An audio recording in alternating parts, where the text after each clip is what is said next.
What's going on YouTube? JT is Reborn here, and welcome back to another edition of my DC comic book reviews. And in this video, I'm going to be talking about Dark Crisis, Worlds Without a Justice League Batman. This one is written by Simon Spurrier. There's also a backup written by Megan Fitzmartin, featuring Zatanna, which is a waste of time. And that's kind of the theme with these Dark Crisis, Worlds Without a Justice League storyline. They are a complete waste of time. They don't add to the overall Dark Crisis story, at all.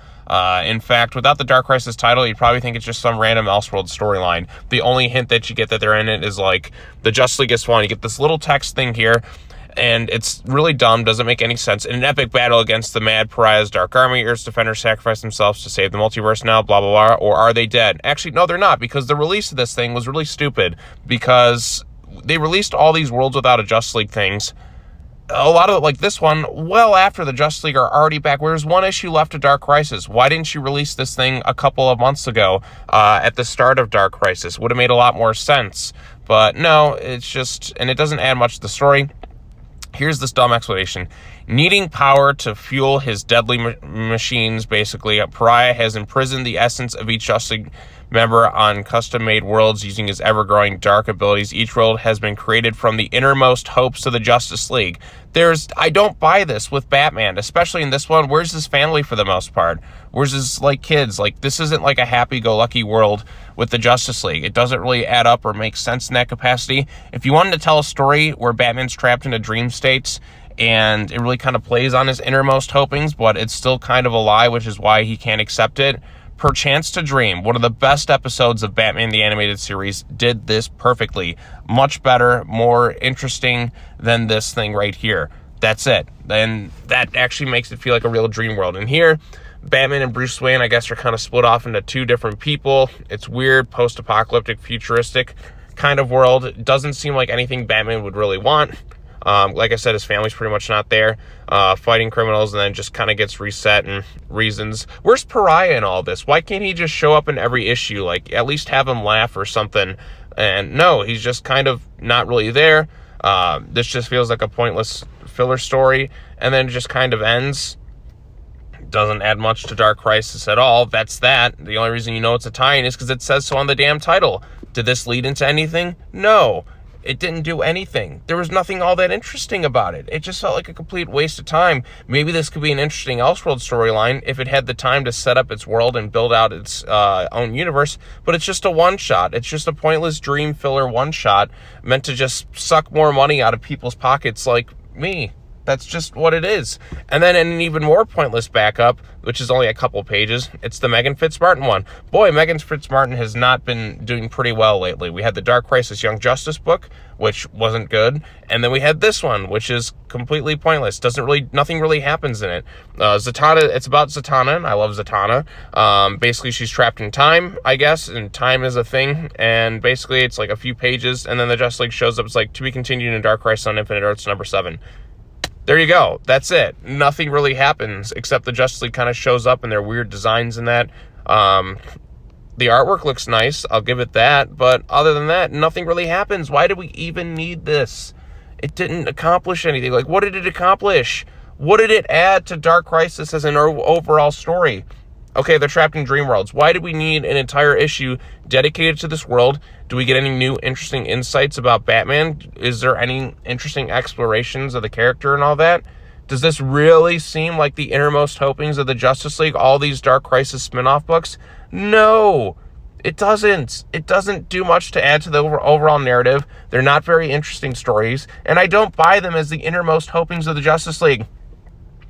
As I said earlier, if you want a storyline that does something like that, but in a more interesting way, Perchance to Dream, the Batman the Animated Series episode where he's trapped in this dream state with the Mad Hatter, puts him in, and he wakes up, and there's no Batcave.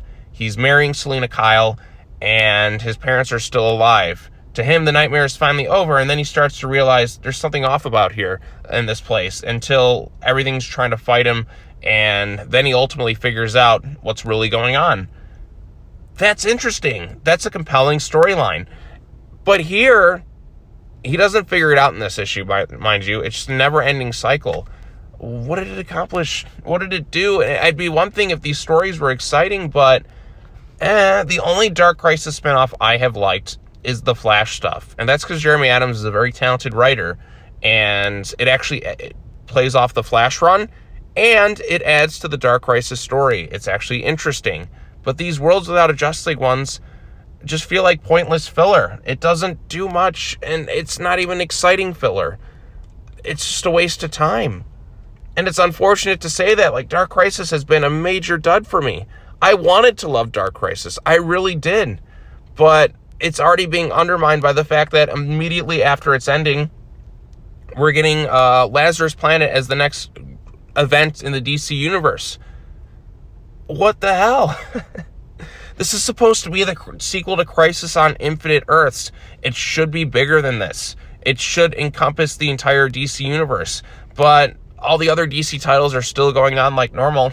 I feel like the last time they were able to pull off a successful event like this was Dark Knight's Metal. The first one, not Death Metal. Death Metal was not very good.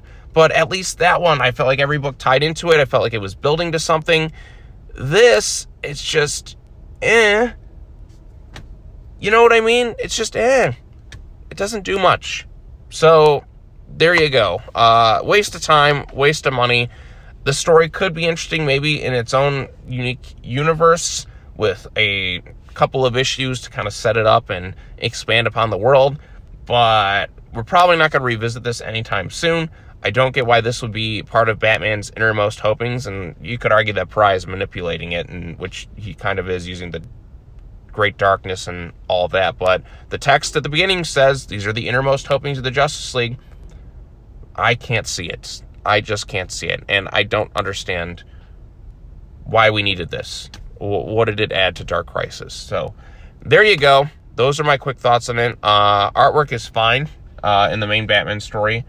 I like it a little bit more in the back of one because Dan Jurgens is involved.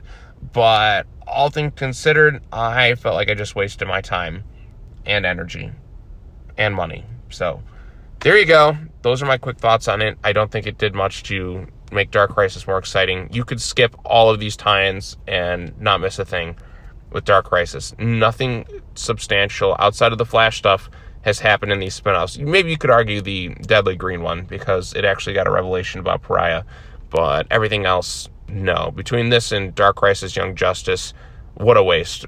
We're all suckers. I'm a sucker. I wasted money. So there you go.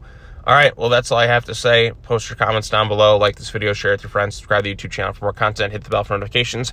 I'll be back later on today to talk about DC vs. Vampires All-Out War number 5. And then finally, I will also talk about Batman Superman World's Finest, and I will be then all caught up with my DC comic books for the week. So look forward to all that stuff. All right, well, that's all I got to say. As always, take care now. Bye-bye then, and I will see you all in the next video. Peace.